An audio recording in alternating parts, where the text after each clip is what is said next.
व्यक्ति पर कर्जा बहुत ज्यादा मात्रा में हो जाता है और कर्जा चूकता नहीं है, आप बहुत प्रयास कर लिए, करोड़ों रुपए का कर्जा हो गया, यहां से लिया वहां दिया, वहां से उठाया वहां दिया, वहां से उठाया वहां दिया, तो निवेदन है कभी मौका लगे कर्जा मुक्ति के लिए सारे वृक्षों में अगर कोई श्रेष्ठ वृक्ष माना गया है तो वो बट का वृक्ष माना गया महाराज। इसलिए प्रशासनिक कार्य के लिए, मानसिक टेंशन में, परेशानियों में बटकेश्वर महादेव का स्मरण किया जाता है।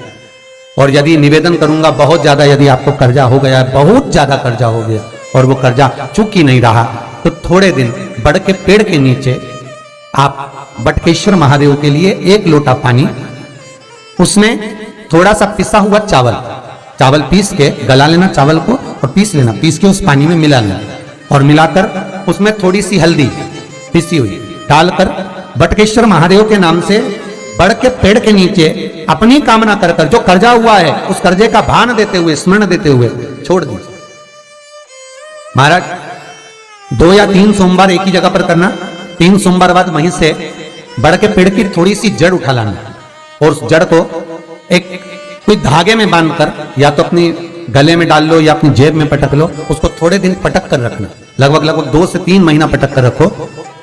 वो जड़ जैसे बढ़ता पेड़ विस्तार होता है, पानी गिरे ना गिरे, जल वृष्टि हो ना हो, गर्मी पड़े ना पड़े, उसको कोई फर्क नहीं पड़ता, बढ़ता वृक्ष आप रूप फैलता जाता है, उसकी जड़ें अपने आप प्रबल होती है। उसी तरह ये बटकेश्वर महादेव कहीं से भी अगर जड़ आपके पास में रखी है 1 महीना, 2 महीना, 3 महीना तक, तो ये जड़ अपने आप लक्ष्मी को पकड़कर खींच कर लाती है और कर्जे से मुक्त कर दे।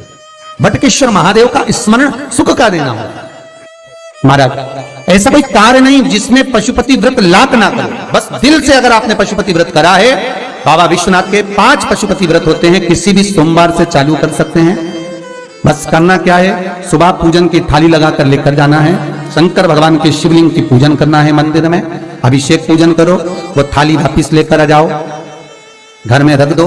उसी थाली में शाम के समय प्रदोष काल में सूर्य डूब रहा हो, उसके कुछ ही समय के बाद आप आनंद में 6 दिए घर से लेकर जाओ, थोड़ा सा मीठा बनाकर लेकर जाओ और 5 दिए शंकर जी के मंदिर में लगाओ। पूजन करने के बाद में मीठे के 3 हिस्से कर दो, 2 हिस्से बाबा के मंदिर में अलग अलग रखिए, एक ही प्लेट में 2 हिस्से नहीं रखना है, दोनों हिस्सों को अलग अलग कटोरी में, अलग अलग दोने में, अलग अलग प्लेट में बाबा को रख दो और एक हिस्सा, एक दिया लेकर आ जाइए। घर के दरवाजे में प्रवेश करते समय राइट भाग में एक दिया घी का लगा दीजिए जो लेकर आए हो मंदिर से, उसको जला के नहीं लाना है, वहीं पर जलाना।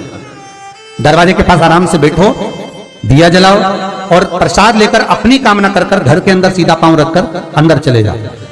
सवेरे फरियाल करो, शाम को भोजन करो। जब भोजन करो उस समय पर जो मीठे का आपने भोग लगाया था भोलेनाथ जी को, जिसका एक हिस्सा लेकर आए हो, सबसे पहले भोजन में वो हिस्सा खा।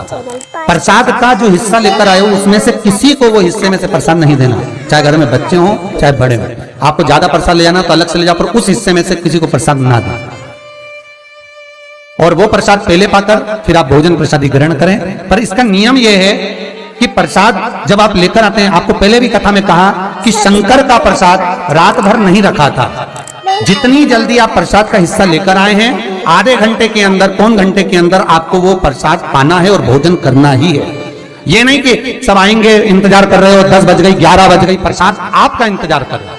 जो प्रसाद है वो आपकी प्रतीक्षा कर रहा है, आपकी बाट जो रहा, आपका इंतजार कर रहा है। ये नहीं होना चाहिए। करें हमारा चैनल। महाराज कितना सुंदर कहा है शास्त्रों में कि केवल एक देव अधिदेव महादेव ऐसे होते हैं जिनका प्रसाद रात भर नहीं रखा था। कहां से लिया है? प्रसाद लाकर ताजा रहता है जब तक आप पाते हैं, फिर वो फ्रिज में रख देते हैं। फ्रिज में रखा रखा किसी ने खाया नहीं खाया, जितने समय तक फ्रिज में प्रसाद रखा रहता है वो इंतजार करता है कि कोई मुझे प्रसाद भक्षण करे। प्रसाद का मतलब होता है प्रभु का साक्षात दर्शन।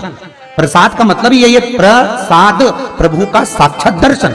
वो रखा रखा जब ज्यादा समय हो जाता है तो घर में वो कष्ट प्रदान करने लगता है।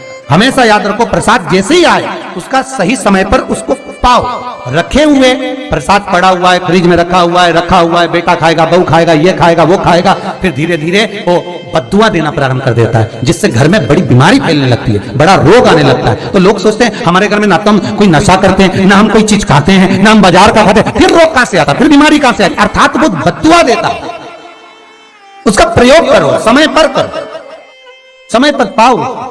कई लोग कहते महाराज जी हमारे ये बीमारी कहां से आ गई, जरा पत्रिका में तो कोई बीमारी नहीं दिख रही, हमने तो सबसे पूछा ये बीमारी का योग ही नहीं है, फिर बीमारी कहां से आई, ना तो हम कोई व्यसन करते, ना कोई मद्यपान करते, ना कोई मांसाहार, फिर ये बीमारी कहां। उसका कारण है कि तुम उस प्रसाद का लाकर महीनों तक पड़ा हुआ इंतजार कर रहे हो, खाएंगे खाएंगे, आखिरी में फिर वो काम वाली को दे दिया। काम वाली इतनी चतुर आज के जमाने की, बासी माल खाएंगे पटक दिया, कौन खा पड़ा वो बदुआ। जितना आपको पाना है, जितना आपको लेना है, उतना प्रयोग करो। ज्यादा रखकर बहुत दिनों तक पड़ा है, थोर रखिए, मोहन थाल रखा है, लड्डू रखा है, पेड़ा रखा है, कुछ सामान रखा, नहीं नहीं भाई, जितना बने उतना लाओ, नहीं तो किसी को तुरंत बांट दो, समापन करो। पर अपने यहां पर बहुत दिन तक रखकर उसका बाबा स्वयं, मेरा श्री जी बाबा, मेरे तिरुपति बाबा, मेरा गोवर्धन नाथ, मेरा भोलेनाथ, उस प्रसाद के रूप में तुम्हारे घर में कितने दिन इंतजार करे कि मैं तेरे भीतर प्रवेश करूं, पर तू कराए नहीं, पड़ा है, रखा रहने दो, मन नहीं करता। शक्तियों जैसा कर्म मत करो जिससे हमें कष्ट मिले। कई लोग कहते हैं हमने पशुपति व्रत करा, हमारा बहुत काम हुआ, कई लोग कहते हैं हमने करा पर हमको अभी तक। उसका कारण है कि तुम बहुत देर तक प्रसाद को इंतजार करा रहे हो, तो बाबा भी आपको इंतजार करा रहा है, मेरा विश्वनाथ भी इंतजार कर रहा है। उस समय अवधि का भान होना चाहिए। निगाह हटी, दुर्घटना घटी, बस ध्यान रखो। हम कहते हैं कि हम पूजन करते हैं, हम पाठ करते हैं, हम अर्चना करते हैं, हम अनुष्ठान करते हैं, हम भगवान की सेवा करते हैं, फिर दुख हमको ही क्यों आता है? उसका कारण केवल इतना सा कि दुख हम खुद बुलाते हैं, दूसरा नहीं। हम स्वतः पशुपति व्रत 5 व्रत करो। 5 व्रत पूर्ण होने पर कई माताएं कहती है कि बीच में हमारे व्रत छूट जाते हैं रजस्वला धर्म के समय पर, तो व्रत तो करना पड़ेगा पर पूजन नहीं होगी और वो गिनती में भी नहीं आएगा। पर व्रत करना है पर गिनती में नहीं आएगा। मार पूजन भले मत करो, 7 दिन बाद आप जो व्रत करें वो अपने ऊपर है, पर गिनती में नहीं आएगा। व्रत करना पड़ेगा। गिनती में तब आएगा जब दरवाजे पर आप दिया लगाएंगे, जितने दिए आपने लगाए उसी गिनती में आएगा। और महाराज 5 व्रत जब पूर्ण हो जाएं, 5वां व्रत रहे, तब एक नरियल श्रीफल, उस पर एक मोली नाड़ा लच्छा लपेट कर, उस पर 11 रुपए रखकर, कोई आपको किसी को ना भोजन कराना है ना भंडारा करना है, केवल मोली लच्छा लपेट कर 11 रुपए रखकर बाबा विश्वनाथ के सम्मुख में शंकर जी की वो जलाधारी जो गोल है माता जगत जननी का हस्तकमल, उसी पर रख देना है। विनती कर देना, बाबा मेरी ये कामना से मैंने ये व्रत किया। जो पशुपति व्रत स्कंद पुराण में, लिंग पुराण में, नर्मदा पुराण में, शिव महापुराण में, पद्म पुराण के अंदर वर्णन किया, वो व्रत मैंने किया। बाबा मेरे इस व्रत को स्वीकार करना, मेरी कामना पूर्ण करना। बाबा को झोली पसार कर प्रणाम करो और अपने घर को चल जाओ। बस यही 5 व्रत का विधान। पशुपति व्रत ऐसा कोई काम नहीं जो ना हो, बस दिल से अगर व्रत किया है तो बाबा मनोकामना पूर्ण तो करे ही है। मनोकामना आप हमारे घर के, चाहे घर की धर्मपत्नी हो, चाहे भांजे हो, कोई प्रॉब्लम होती है उनसे कह देते पशुपति व्रत कर लो, हो जाए। बस पशुपति व्रत में आपका भाव शुद्ध होना चाहिए। निर्मल चित्त निर्मल मन सो मोहि पावा, मोहि छल छिद्र कपट ना भावा। निर्मलता के भाव में भगवान मिल सकता। श्री शिवाय नमस्तुभ्यं।